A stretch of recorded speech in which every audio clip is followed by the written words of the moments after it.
Ladies and gentlemen, we welcome you live to episode number 28 of the Primetime Rundown Zoom interview series right here on the Eastern Observer and the Blackjack Media Networks. I'm Joey Jarzynka. We cannot thank you enough for tuning in to day number 1 of Hockey Week right here on the Eastern Observer, proudly presented to you by Blue Line Deli and Bagels here on Long Island. Please visit them at 719 West Jericho Turnpike here on Long Island. For more information, please log on to BlueLineDeli.com for all of the Islanders fans. Obviously, our guest here has no relation to the New York Islanders, but has a lot of ties to the East Coast. Let's welcome in AHL Lehigh Valley Phantoms, a part of the NHL's Philadelphia Flyers, the AHL affiliate.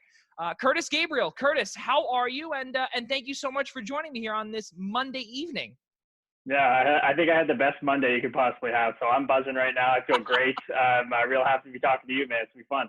Good, man. Yeah, I'm really happy that you're here and opening up Hockey Week. I don't think I actually told you that when we were chatting. This is we started something new, Hockey Week, and we wanted to make sure that obviously we normally save the best for last, but actually the best is first this time. So that's perfect. So it all works out well. For those that are tuning in for the first time, we cannot thank you enough. And for all of those that are wondering why Kurtis is on here, well, every single episode that we have had, or every guest that we've had, has had ties to the East Coast. And Kurtis's relationship with the East Coast, obviously, is he was born in Newmarket, Ontario, also has played for the New Jersey Devils as well. So we'll get to that later on. So let's get things started. And Kurtis, now you are a part of the Philadelphia Flyers system, currently playing for the Lehigh Valley Phantoms. Let's start with your pre-NHL days. It's obviously a powerful chat. We'll get to that a little bit later. But you started off as a multi-sport athlete, hockey, baseball, basketball, volleyball, ultimate frisbee. Ultimate frisbee, you're actually the second person, you're the second person that I know that actually has played ultimate frisbee at a high enough level. Talk about your time with everything else except hockey to start. Yeah, it was a blast. I was raised by two athletic parents. Baseball is number 1 for my dad, basketball number 2, hockey probably somewhere around 3, 4. My mom was a tall lady volleyball player, soccer goalie, basketball, really everything. So I got immersed in all those sports, and that's the whole, old age adage, I guess, to play multiple sports and develop your athleticism. So hockey was definitely just a winter sport. And ultimate frisbee, I don't know if it's the highest level we played, in high school, but we did win our all Ontario's, which was huge, and had a blast. We just basically took the basketball team, which is a good basketball team, threw them on the ultimate frisbee court, the field, we just throw it down there, and we'd jump up and grab them. So we had I think we had one big team rivalry, but other than that, we were pretty damn good. Oh, that's pretty good. So now out of all of those sports that you played, hockey obviously became your passion. What was I would say, the reasoning behind choosing hockey as opposed to the aforementioned sports? Yeah, well, every hockey fan knows that answer, right? It's the greatest game in the world because we are probably the most all-around athletes you're going to find. I mean, I put UFC at the top for me just because it's the most brutal, but if you want to say we got to be strong, you got to be fast, you got to be quick, you got to have endurance, you got to be able to lift some weight, but then you also got to be able to get on the ice and have this skill set that not many people do, be able to skate and carry puck, and then you get out there and the tensions get high and we're allowed to fight. So I think it's a very unique sport, and it was obviously growing up the Toronto area, the dominant sport. And I think if I grew up playing anywhere else, maybe I would have taken to hockey later. I think I'm into the sport that's the biggest. I grew up in Louisiana, I would have been a football player, Alabama football player, quarterback or something. I always had a good arm. But hockey was my thing just because it separated itself from the pack with how intense it was, the adrenaline rush in it. I was a good pitcher in baseball. I got bored if I wasn't on the mound. I didn't want to sit around. I wasn't a great hitter. So hockey always had that constant adrenaline rush, and it's just a special, special game. Jays could use a good starting pitcher now. So I don't know. Maybe they could have called you a few years ago if you would have taken that It would have been nice. path. It would have been nice. It would have been nice to not have to eat so damn strict. I could have been like 260 pounds and just throw a heater, right? Like I could have been huge. Hey, Never listen. have to work out much. Listen, Bartolo Colon did it. Why couldn't you? Go. Right? Big sexy. I could have been exactly. Who knows how big I could have been to play that hockey? You got to be so fast, and I'm a big stick, right? I'm 6'4", 215. I got to be fast. And that's as max weight I can get to keep up my speed. Yeah, you're a big boy. So now moving forward, following your time with the other sports, obviously not mentioning hockey, now we head back into the trajectory of hockey for you. You made the OHL squad called Owen Sound. 2010 through 2014 was your tenure there. And you made it as a walk-on. Now, that's something pretty remarkable because not a lot of people make anything or any sport, whatever level it is, as a walk-on unless you're, 8 years old or whatnot, and they just say, all right, come on and play and we'll give you a shot. Obviously, that doesn't happen that often, and, it was done. Talk about that, how you made it on there. Yeah, I mean, I think that's life in a nutshell, right? It's you work hard when you don't really know if you're going to get an opportunity. And then I think if you have positive intentions and you truly give it everything you got, that opportunities are going to come your way and you better be ready to take advantage of them. And it was something that, playing the OHL at that point to me was like, it must have been playing the NHL because it was so far away. I didn't even know what it was growing up. All these other kids knew what it was at 10, 11, 12 years old. It wasn't in my town. I wasn't a high-end prospect. I had no clue what it was. So it could have been the NHL to me. And then to go try out there and, I just made my local junior A team where I'm going to try to get a scholarship at a high level. My mom's a teacher, but it's 4 years away from that probably. So to go up there and just to get an experience and then turn around to have a contract in my face is it's absolutely crazy, to be honest with you. And I just told it on my vlog this past week. I've been doing vlogs on Instagram, and to tell that story again is just still weird to me. Yeah, it's really wild. Again, to be a walk on, obviously, and there's a lot of time where you're scouted, you're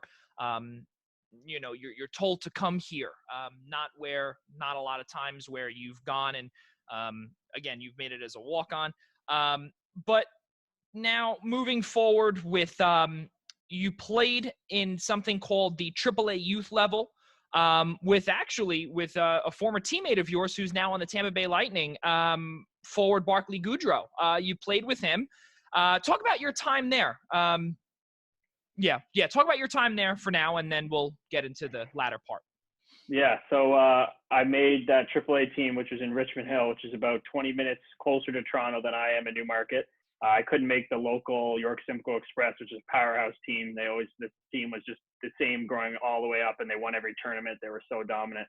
So my dad got all the releases, and it's super political and GTA, or not GTHL, but Ontario hockey, and I made that Richmond Hill team as kind of a walk-on almost there too, because they didn't know who I was. And Barclay was coming on the team, moving up from AA to AAA, and his team had won the All Ontarios, and he was like, oh, they're going to be their main guy. And I was kind of like the guy out of nowhere that was going to be the number 2 kind of thing. And it seemed like it was going to go great, but obviously it didn't go too well. I'm sure that we're going to get into that now. So now you were on the youth level until your world changed forever. As we said earlier, and we've spoken about this in our little pre-production messages back and forth, obviously a very powerful topic and an optional topic that, I brought up to you, but I love that you would be open about it. So, yeah, I mean, we have to talk about it, right? It's the world's changing for the better in a lot of ways right now, and this is one of them. I think Bell Let's Talk in Canada has done an unbelievable job. They have the Bell Let's Talk Days, Mental Health Awareness Days. So my father took his own life that year at 10 years old. I think it was right at the start of that season. And all I can really remember was just the confidence just, plummeting. And he obviously got me there. He was like the hockey dad that wasn't his favorite sport, but he knew I loved it. And he got me there and was ready to kind of, who knows if he doesn't take his own life and he continues to pump that confidence in me. I always think about, could I have been a different player, or who knows my trajectory, but life happens for a reason. And this is the way it was supposed to happen for me. So I remember just playing, barely playing the rest of the year after losing that confidence. And my mom kind of, doesn't know much about hockey and just driving me there. And basically at the end of the year, we stuck it out. We didn't leave. I'm not a quitter, but it was like, all right, let's go back and play hockey in our hometown for fun again, lower levels, and just find that passion for the game again. So that's what I did. And, took me on the path I am now in life, and I wouldn't change it for a thing. I mean, things truly do happen for a reason if you have the right mindset to work around it and say, okay, this is who I am. This is what I'm going to be, and I'm going to make the best of it. Yeah. It's really admirable to see, and to not only see what you've done, in your path to the NHL, but also again, reading a few articles, things where you've spoken to The Athletic, you've spoken to I believe numerous outlets, and seeing a few things where your confidence had dipped enormously, where you didn't, you thought at one point where you believed that your dad didn't want to see you there, or think that you were able to get there. If I'm not, just correct me if I'm wrong. But that's me formulating that in my own head, right? I'm 10 years old, and to see after that kids on Father's Days, or guys, the dads at the rink, it was kind of like, well, once I found out my dad took his own life, I didn't know right away. Once I found that out, it's kind of like how I think you either sink or swim when bad things happen in your life, and that's how I swam. I decided that, okay, he doesn't want to see me become the man I'm going to be. I'm going to show him, kind of thing. And that was obviously a naive take of a 10-year-old, and mental health awareness wasn't what it is today. And, looking back now in 2020 hindsight, he was a sick man who had a gambling addiction, and he bled himself dry, and he clearly had, some off chemicals in his brain or whatever it is. It's a sickness. He was a very jovial, happy person. From what I understand, he wasn't maybe the hardest working guy in the world, but he still did what he had to do and was a great father. But he actually did ask for help to our family doctor. And then an appointment was scheduled up for the week later, but he didn't make it there. So that's, it just shows you can ask for help, but sometimes you can't hold on. And I think that's what the stories we need to keep sharing, because who knows who's going to watch this and maybe schedule that appointment to go see someone or talk to someone. They're scared, but just hold on, man. Hold on. If you're a woman, hold on. You're going to be okay. There's so many reasons to live. Things happen for a reason. And that's the message we got to keep spreading. Yeah, it actually gives me the chills as you're saying certain things. I'm literally feeling my hair on my arm, rise, because it's truly moving. It is. And a little bit more positive or back onto the trajectory of your path to the National Hockey League. In 2013, you were drafted in the third round by the Minnesota Wild, 81st overall. And for those that do not know, that was actually the third go round for you in the NHL draft. And now when you say to yourself, well, okay, first time you're completely passed over. Second time, you're completely passed over. Now, as you were talking about earlier, your confidence dipped with certain things. And now the big man upstairs is really putting you to the test and saying, okay, is my hockey career going to continue, or is it going to stop? But as they say, third time is the charm. Talk about the first and second time of being passed over. Yeah, well, that's funny. I didn't even know, to be honest with you. I was so focused on just being an impact player on my OHL team. I saw in my first year where I barely played the team win a championship in a small town for the first time, saw how it unfolded, and I just wanted to be – I wasn't a contributing member on the team. I know everybody says, Gabe, you're on the team. You worked hard in practice and all that stuff. And it's like, yeah, I know, but I wanted to feel like every night somebody was relying on me to play well, and I took that to heart, and I wanted to be that type of player. So I actually, what's funny enough is I almost did get drafted, which is nuts. I remember my GM calling me and be like, yeah, you almost got drafted, but Phoenix is inviting you on a camp tryout. And I ran around my house. I mean, I didn't have a hair on my face. I was such a bad hockey player, but I got ready for that camp, worked hard, and I did really well. But then this is what happens, right? I had too much confidence. So it goes the other way too. And coming back from that camp, I thought I was going to step right in and be an impact player. And I got humbled real quick. That was basically my rookie season as an 18-year-old. And I barely played, didn't have many points, was an impact player, and kind of had to go home at the end of next summer with my tail between my legs. So that's kind of when the adversity hit, when I almost get drafted barely playing, and then I play and nobody wants to talk to me, not even a camp invite. So obviously I had a huge chip on my shoulder again and trained my ass off again, did whatever it took. My mom was an amazing mother. She did what she had to do to get me the right training and put the pieces in place for me to succeed. And I had to go back and say to my coach in training camp, I wasn't even sure to make the team. And I had to say, hey, I need an opportunity here.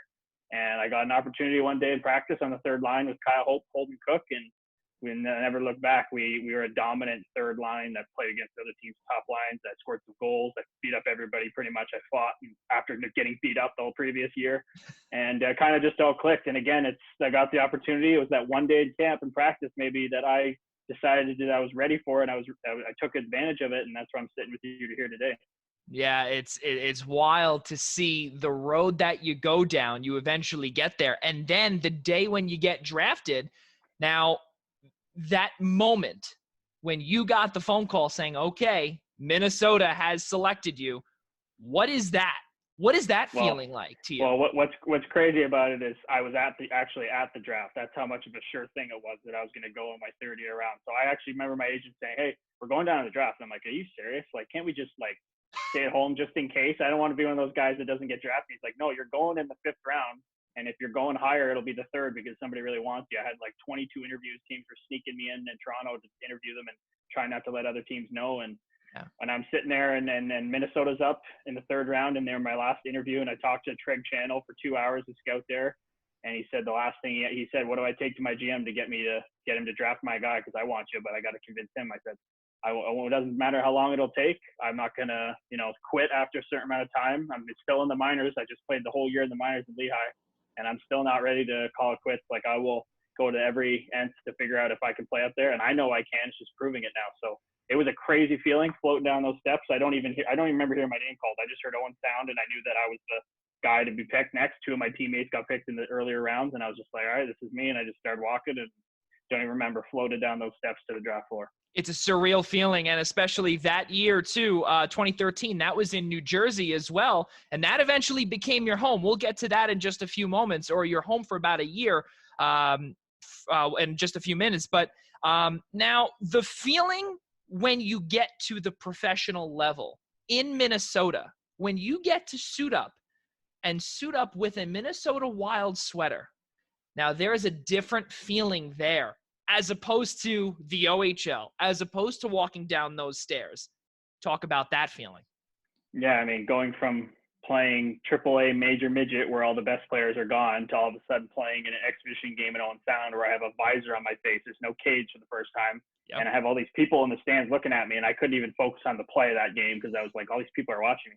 Then you jump forward, whatever it is, 4 years, and I'm playing at a sold-out XL Energy Center in Minnesota against the Winnipeg Jets, and I know I'm going to fight somebody, and I'm going out there in that game going, holy cow. Like, I remember being in warm-up, and I had my back to the other team's end. I was at dead center ice, and I just looked to my left, and I saw my mom, my good friend, my brother, and my stepdad on one side, and my buddy and his dad on the other side, and I just kind of thought, all right, like, I'm here. We got to go do something with it now. And I thought I played a great first game. I was happy with it. Didn't get a lot of minutes, but took a guy off the puck first shift with a big hit and had a fight against Chris Thorburn. And I thought it was a great entry into the league. Yeah, it's really amazing because, you had just brought up, you're definitely going to fight somebody. Now, the rhetoric now in the National Hockey League is obviously all about speed. And the enforcer title is more in the past. And, now you hear that and you say to yourself, well, not really, because I'm in the league and I'm still doing things. Obviously you look at the Islanders and you see, obviously, hometown team, whatever here, but you see certain guys like at one point you had Tanner Glass at one point for the Rangers play here. You had Matt Martin, Cal Clutterbuck now, but those guys can score or whatnot. When you hear enforcers are slowly exiting the league, and it's more about speed. It's more about goals. It's more about whatever. What's your response to those critics, if you will? I mean, it makes sense with the new obstruction rules that came in after the 2004-2005 lockout. With all the clutching and grabbing, you're going to want, faster players now because you can't hook on and latch on to guys. Too bad I was born in the wrong era. I probably would have excelled back then, but it's the way it is. I can't sit here and pout about it. So, I mean, it makes sense to me, but it's almost sad that the game's gone from back in the day, everyone was expected. If you were challenged, you step up and fight that guy or your team almost disowns you. Like, that's how nails it was. You played hockey, you were going to fight someone. And it went to, to the nth degree, obviously, where they were having guys in the ice that were legit hired fighters that couldn't play too much. And obviously it was like an arms race who could get the biggest tough guy, and it kind of slowed the game down. And then when you put in those obstruction rules, of course, it's going to make sense to go back to this, a more speed game. But I wish it kind of morphed back into everybody should be fighting now. You know what I mean? I wish the competitiveness kind of spread out amongst the team, but instead, unfortunately, it's gone to, the couple guys. But I'm hopeful it goes that way. So, I didn't get called up this year with Philly, but they seem to have kind of a team toughness after they traded for Nate Thompson. I mean, he fought Tom Wilson They have Abe Kubel, my buddy, who's not afraid to fight other like middleweight type players later. You know what I mean? So that you can have a kind of a pack mentality now, and that's what I like about hockey. You know, I want everyone I think everyone, in my opinion, if I would say I'd be a bad coach because everybody has to have one fight in my opinion. There's no reason a skilled guy can't go after the other team's skilled guy. Okay, teach him how to punch so he doesn't break his hand. Like it's okay to not stick handle all the time. We can add a little grit to it, but of course it's a skill game. So I understand where it's coming from, but now more than ever, wouldn't you want someone like a Reeves who can go out there and literally scare the crap out of everyone? Yeah. Like literally, like guys are just don't even gonna near him. These guys have played their whole life and never been in fights, and how you can be that much more effective and intimidating. That's what I'm trying to bring back. But all joking aside, and you know, the early on laughs, if you will, let's get back to it. And talking about the playoffs, because you know, obviously the first time that you got to play in a playoff series was in Minnesota. It was against Dallas. Your team, the Wild, dropped the series 4-2 in 2015-16. But you played in 4 total games, which is big. Now, you said earlier, you know, your first game, you look in the crowd and you say to yourself, wow, why are all these people, you know, looking at me or whatnot? And now you're playing in a Stanley Cup playoff game in Minnesota, in the state of hockey. This is humongous for you. Talk about your first time suiting up for a Stanley Cup playoff game. Yeah, the AHL season always ends a little bit after the Stanley Cup playoffs. So I was on a bus back at the end of the year, and everybody's drinking beers, enjoying themselves. The season's over, and didn't have a great year, but I had grinded the last couple of weeks down there, knowing that, hey, they need somebody physical in the playoffs. It might be my number, and it came true. I was playing really well down there at the end of the year, and they were down 2-0 in 2 games in Dallas, and Antoine Roussel was running around a bit and kind of stirring stuff up. And Chuck, who drafted me, he told me that's why I was drafted, to play on a playoff series. And I went in there, and I was prepared. And I think first couple shifts, I ran Klinberg through the boards pretty hard and kind of got the crowd energized. And we won those 2 games at home, and it was crazy. Like going out for your first NHL game is crazy, but to have the goal, you know, the horn they play in Minnesota, it's like he says the Minnesota Wild, and then this train horn or something goes off, and the towels are going.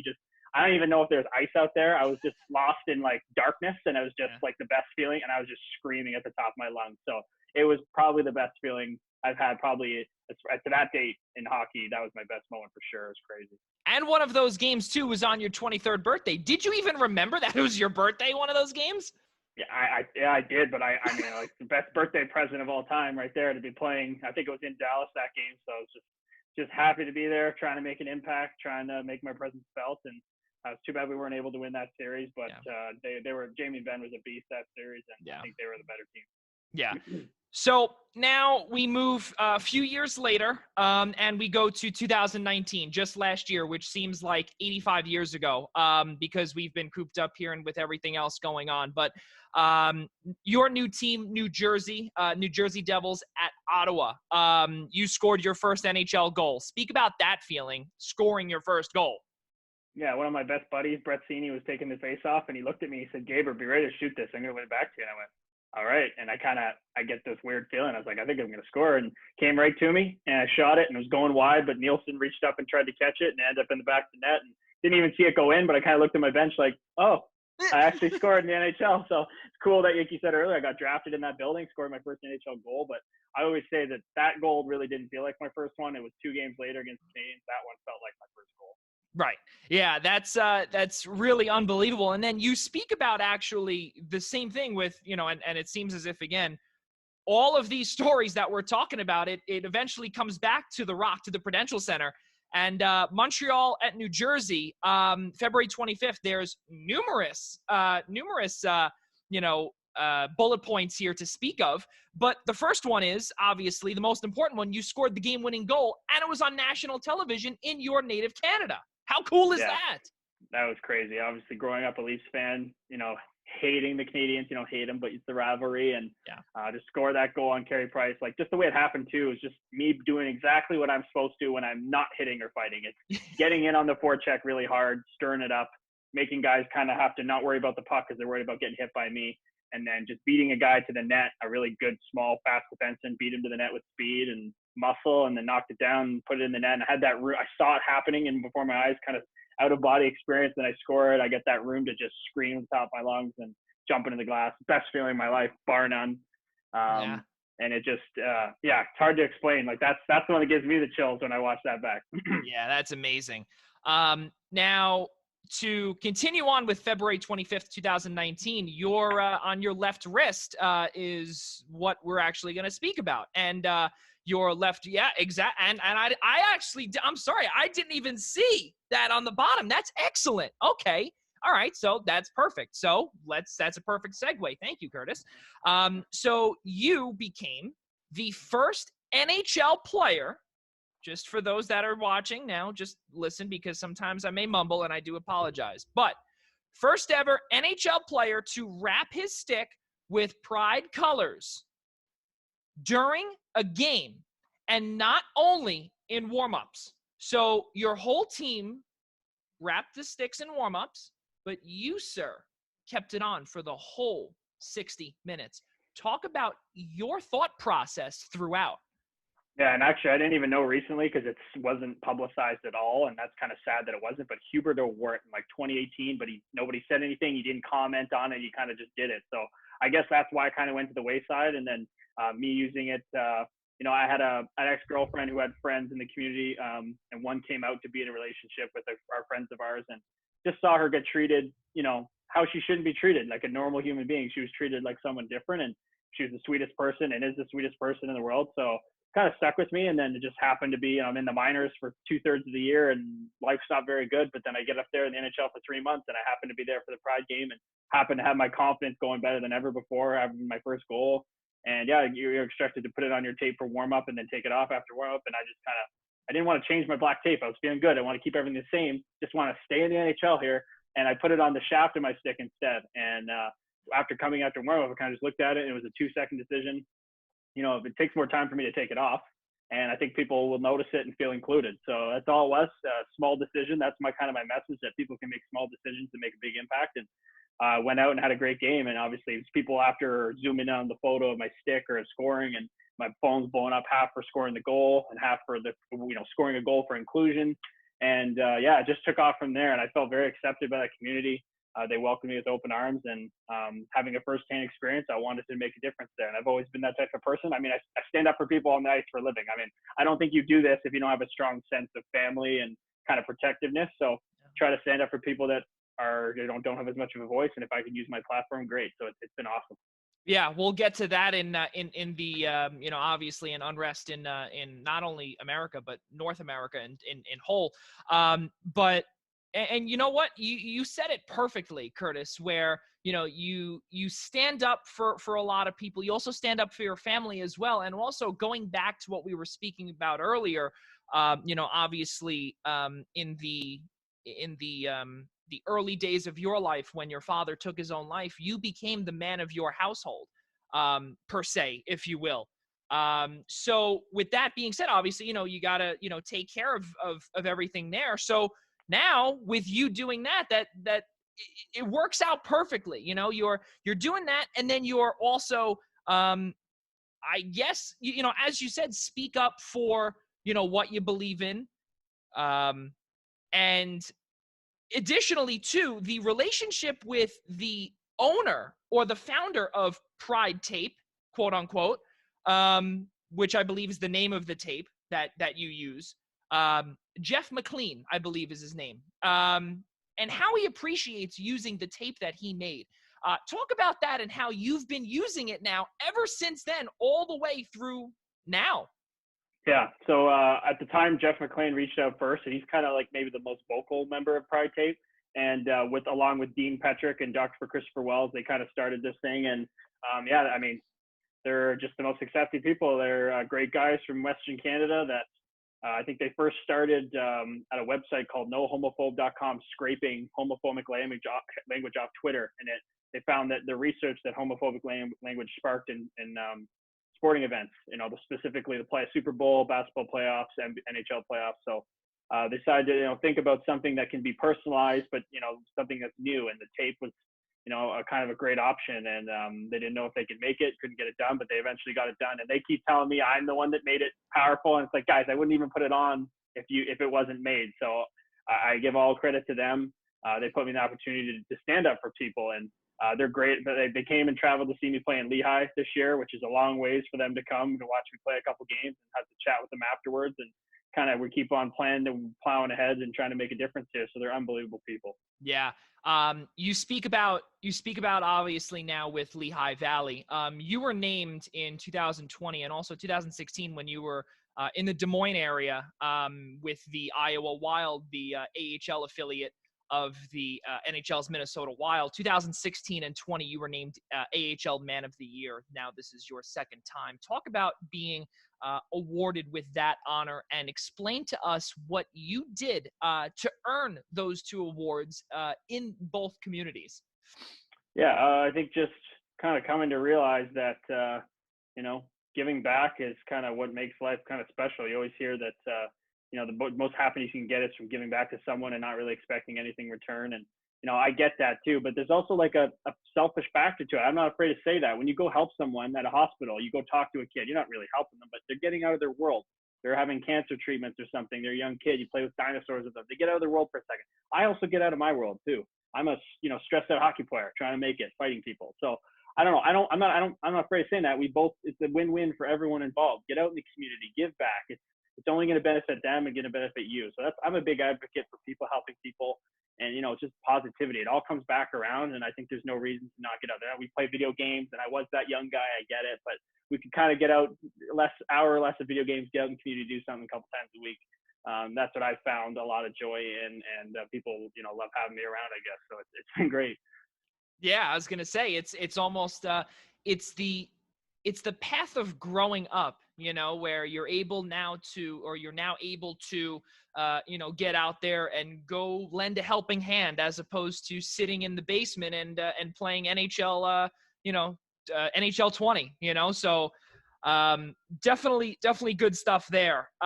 So now let's go into the elephant in the room, and for the sports fans that obviously sometimes don't want to hear about it, but at the same time, Kurtis, we both know here it has to be brought up, and there are certain things that are bigger than sports, and this little segment here is. So your shirt says it all. You're an ally. There's a lot, obviously. Well, first, you know what? Let's start off with this. Rewind for a second. Let's talk about the coronavirus first, and where you were. You were in Scranton or in Lehigh Valley when you were told that season was postponed. Talk about the feeling that you got and the thought process that happened. Okay, well, what's going to happen to me? Maybe my family. Speak about that.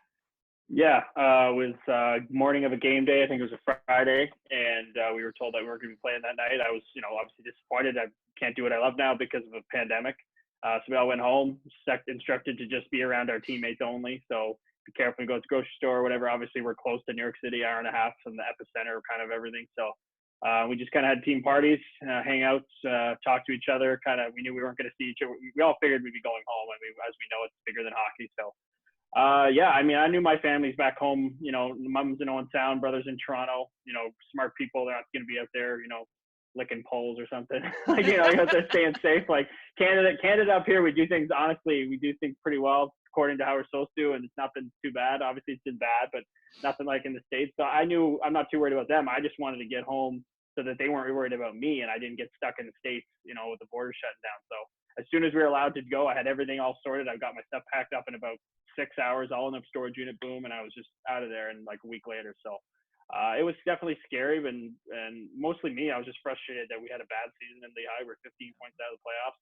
We have the best facilities in the AHL, probably the best taken care of guys, and we couldn't translate to win. So I was frustrated, and I wanted to at least play out the last 15 games really hard and prove to our fans that are awesome that we still care and stuff. So we got taken away from us.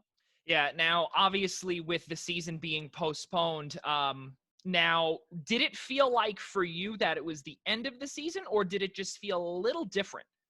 Yeah, of course it felt different. This has never happened, right? This is the first time in history of AHL they won't hand out the Calder Cup, and the world got flipped upside down. So yeah, it felt weird, but at the same time, we're professional hockey players. We're white, for the most part, white privileged dudes. Then we don't really get affected by these things as much as other people. So we're fortunate for that, and just hoping that everybody else was doing okay. I was messaging a lot of people back in that area, friends I made through the charity stuff, and they're saying it got really bad at some points, and it's kind of scary to hear. Yeah, absolutely. And just to bring up the last point that you were talking about the people where you are in Toronto and as opposed to the people here in New York, I wish that everyone, wore a freaking mask and, kept everything moving forward. And especially where you are. I have cousins up in Vaughan and Thornhill. I've been up to you or up to Toronto numerous times throughout my my life, and place is gorgeous. So, keep keep doing good stuff up there. So now back to what we were talking about. Again, the elephant in the room, whatever. But again, we'll be set. So now, just a few weeks ago, you Winnipeg Jets captain Blake Wheeler, Minnesota Wild defenseman Matt Dumba, and also JT Brown. You guys were all brought on to a roundtable on racism and social injustice within the National Hockey League. I watched it a couple of times. I was moved. I had hairs standing up on my arm. As I told you earlier, I actually watched it twice. The second time in full, the first time about 3/4 of the way. But it's very difficult to put into words without it being a 2-hour conversation here. But speak about how you felt about becoming an ally with Black Lives Matter, especially with having JT Brown on the round table with you as well. You were also teammates with Matt Dumba as well, if I'm not mistaken, when you were in Minnesota. So we've seen also in the National Hockey League, JT Brown, he put his fist up when he was with Tampa. That was short-lived. And then also, just to see and to hear what Blake Wheeler had to say as well as you as well, where you two were the two white-skinned players on that round table. But how good did it feel, first off, to speak out on this whole topic and to virtually lend a hand to the people of color community? Yeah, I mean, I guess JT slapped ally for the Black Lives Matter on me by asking me to come on there, and I don't take that lightly. You don't just call yourself an ally. I think you got to be active in doing things, and you got to have that community kind of recognize you. So that kind of gave me that opportunity, and I'm very thankful for that. I just talked to JT on the phone today, and it was huge for me to be able to lend a hand. I just want to help out, right? I help out with the mental health advocacy, the LGBTQ2S+ community, now Black Lives Matter. I just want to see injustices stop happening. I stop injustices on the ice, so I want to stop it seeing in real life. I just can't imagine these things happening in my own family. Obviously, I've never experienced them, but I think there's a human trait called empathy, and we're smart enough people to figure that out by now. And to speak on that was great. And Blake Wheeler being on there really took it to another level. Obviously, a Minnesota native, captain of the Winnipeg Jets. I didn't know he was going to be on until I logged on, so that was a huge development to get him on there. And just to hear what he had to say, very honest, very candid. Me and him weren't raised in this kind of stuff. I had tons of black teammates growing up. Owen Sound's known for having a lot of black athletes. You can go down the list, but wasn't an issue for where I'm from with my family. I never saw it, and obviously it was around. I didn't see it, but it doesn't mean it wasn't there. And just to lend our kind of vision, our views of this topic, and say that we're ready to listen, we're ready to educate, we're ready to be better, and try to drag as many people along with us as possible. Yeah, that is probably the perfect way to summarize that. So, obviously the bottom line here is that all of you guys, amazing hearts, and obviously you as well, all of you guys, just to lend a helping hand, Kurtis, is really, and to speak out, use your platform. It's something that, without going again off topic, it's something that a lot more have to do, including myself. I'm 100% guilty of it. If you look at my Twitter feed, I'm guilty of it. But at the same time, what do a lot of people say now? And I think I heard it on your roundtable as well. You have to educate yourself before you open your mouth, and then you sound like, all right, listen, you're stupid. Shut up. So, you have to educate yourself before you open your mouth, which is another reason why I haven't yet, because now is the time to start educating yourself on certain topics such as this. But at the same time, on that topic, like people say, oh, you're only saying something because you have a platform. It's like, well, and I know and then I get the people that are saying, I've received more hate doing this kind of work and the other stuff, but like you're doing this for your brand and stuff. And so like, well, make this not about me then, and somebody else speak up with me. So if I'm not afraid to be the only one or one of the five, whatever, I can't remember the non-NHLers that did it, a couple 100 or 200 or pro athletes. Like, I'm not afraid to do it. So make me look worse, then come say it with me. Like you come chirp me for that. It's like, my conscience is clear. I'm trying to help out here. So even if like, if for yourself, you're not educated, you can still support Black voices, amplify them while you're educating. I'm going through the processes of trying to educate more, but just kind of being there for them and listening and trying not to tell them how to react and listen to how you can, better their basically response to this. How can you help?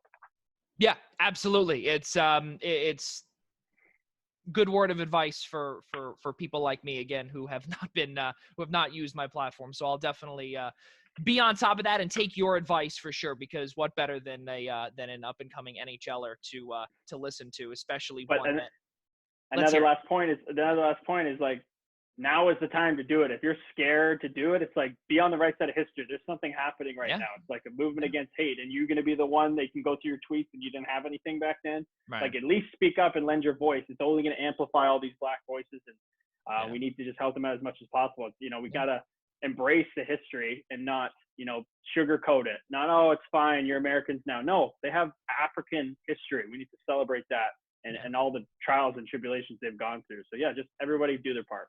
Yeah, for sure. Absolutely. Now, obviously, again, we spoke about how, you spoke up. Now, what does this mean to you personally, as a person? And then also, not only that, but also as a player. I know you touched upon it, with empathy, and that is probably that should honestly be the title of this show is empathy, and to, put yourself in someone else's shoes.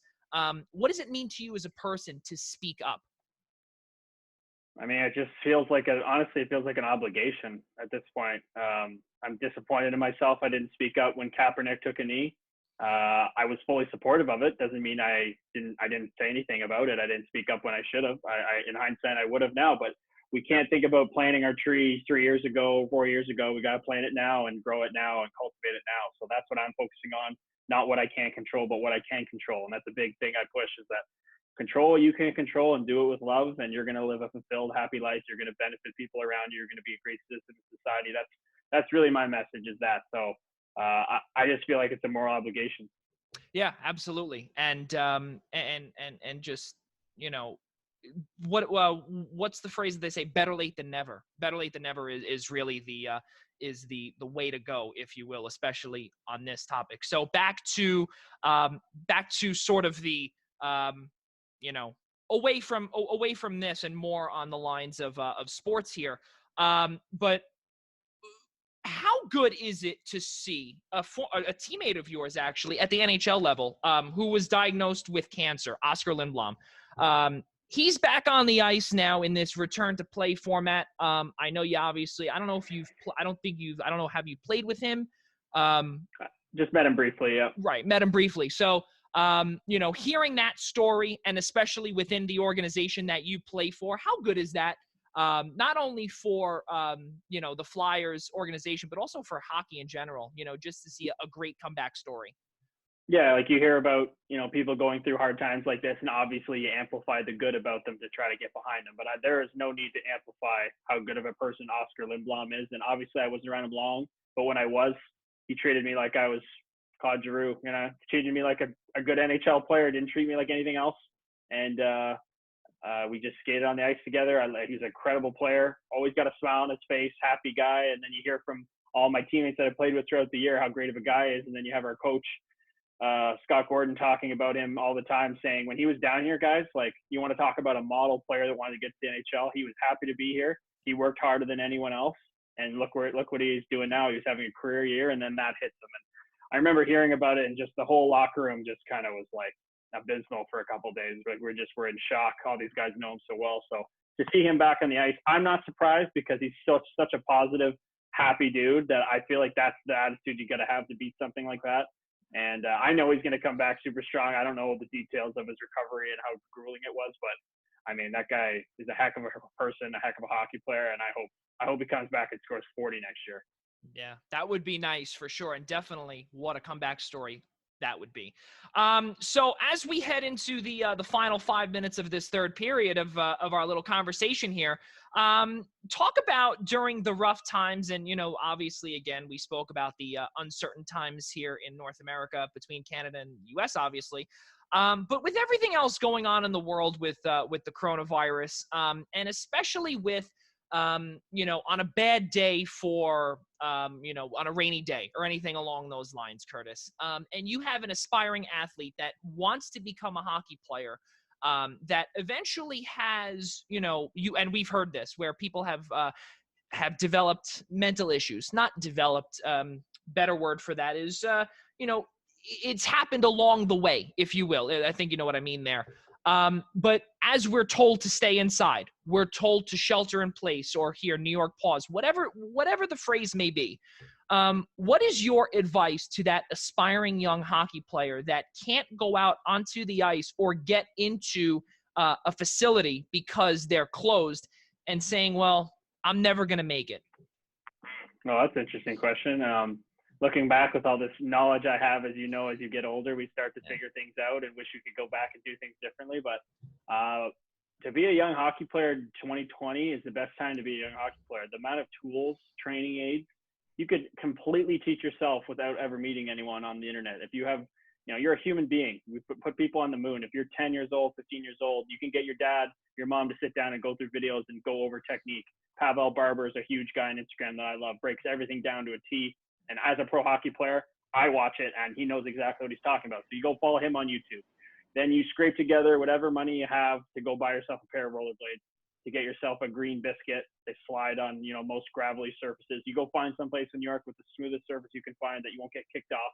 You get a little stick, you cut it down, and you just work on your game. And that's what I've been doing. I did it for 3 months in the driveway of my mom's place. So if a pro hockey player can do it, a kid can do it. And it doesn't cost too much. You don't have all the equipment, the ice costs. I think a lot of the game's between your ears. So also working on yourself. And I've done a lot of introspection in this time, figured out kind of what I've done wrong in the past, how I can be better, and trying to fine tune those things. So the same principles apply. This is the universal message. Go out and control what you can control and do it with all the love you can. And I think good things are going to happen for you. Now, Obviously now with summer being here, and it's probably insanely hot where you are now, and we need something to look forward to. This is a question that is right out of left field in baseball terms, but we ask every single guest here on the Zoom interview series, all 27, and now we are going to ask you, Kurtis, number 28, what your favorite ice cream flavor is, as summer is here. And, again, we need something outside of everything to look forward to. Well, I would say you have to get up to Canada and get yourself some Smartie or Rolo ice cream. They have like the candy bars in ice cream form up here, and you can't get that down there.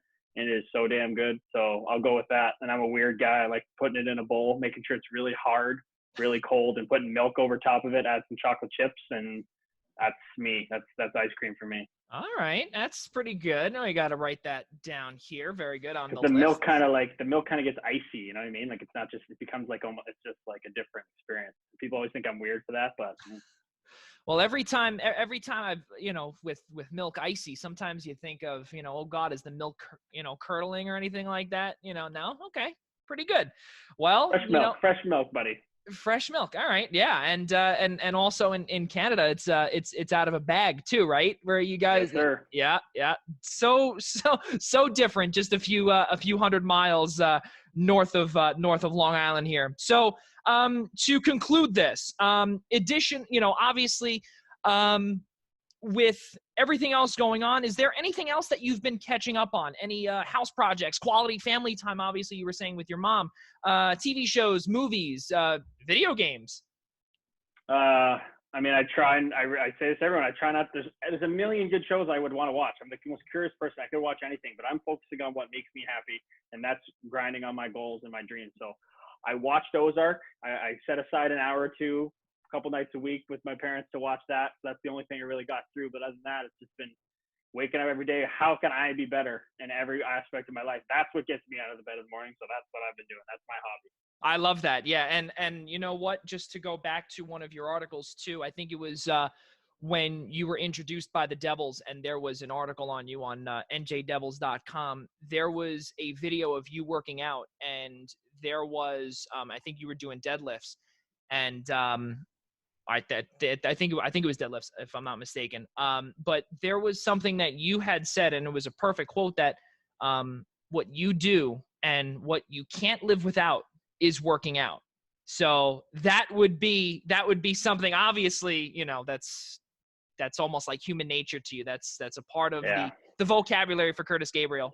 Yeah, honestly, like I don't, whatever your passion is, okay, I like working out, so maybe that's my thing. But I think whether you're a professional video game player, you're an artist, you're a podcast, radio guy, there's no excuse to not go out and work out for 20, 30 minutes a day. Like, that's why there's so much hate in the world. People just want to push hate on Twitter. If you have to push hate on Twitter and you feel an obligation to do that, that is your fault. Like, you need to hold yourself accountable and go work your ass out. Maybe go run 5K, 5 miles if you're American. Do something that's going to make you tired. And when you get home, maybe you won't put that hate out in the world. Maybe you're like, you know, I kind of got my stress out. And then you can be a better person in society. I'm so sick of, you know, do whatever you got to do. Honestly, if it's not working out, do something that you're not going to bring all this stuff back to the world. It's too much hate in this world. It just drives me crazy. And I know the media focuses on just the hate. There's way more good people, but if you are a person that puts hate on the internet, whether you're on, think you're right, doesn't matter. There's no reason to. I hate all these issues that's going on. I don't put hate on the internet because I know how to approach them. I'm trying to approach it to make a difference. I'm not just pointing fingers. Yeah, absolutely. But you know, with all that aside, I think I may have to call you to get me on the workout train a little bit better than what I'm doing now. So I think I might need you to scream at me in my ear one of these days. Hey, that's the kind of the path I'm going on. Follow my Instagram. That's all. I'm posting my workouts, everything I do every day. So I've had a lot of people hit me up saying it's motivating them every day. You know, I have a little thing I shoot out the window here every morning, say what I'm doing, hold myself accountable. To me, that's what life is in a nutshell. So if you want that kind of motivation, follow me. And where can we follow you, just to tell our guests?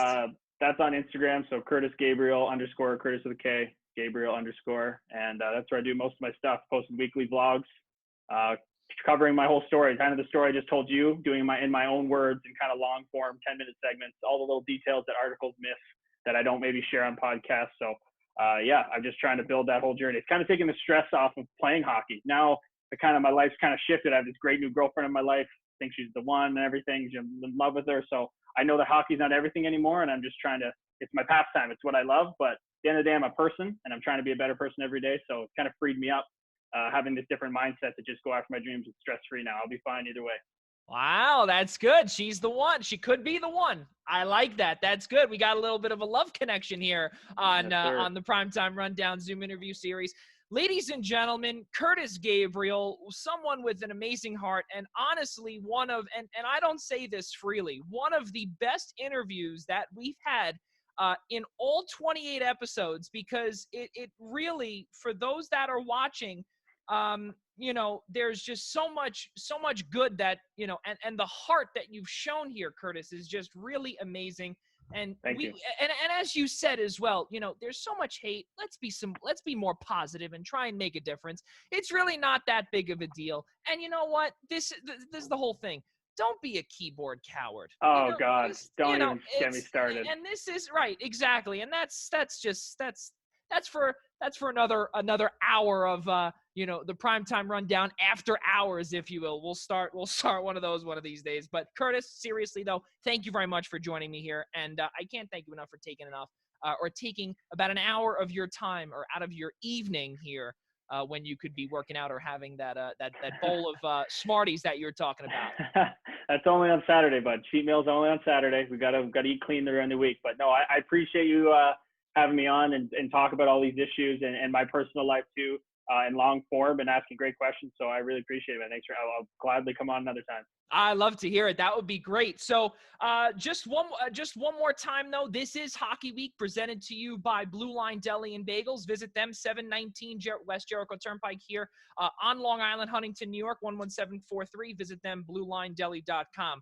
Let's get to it tomorrow. Episode number 29 of the Primetime Rundown Zoom interview series will feature SiriusXM NHL Network Canada radio host Ryan Patton starting at 8 p.m. Eastern Time. And also, it's also Doubleheader Tuesday. Episode number 10 of the Essential Wrestling Podcast will return 6 p.m. Eastern Time right here on the Eastern Observer. Ladies and gentlemen, one final time, that's Kurtis Gabriel. I'm Joey Jarzynka saying so long, and we'll see you all tomorrow night right here on the Eastern Observer. We'll see you next time.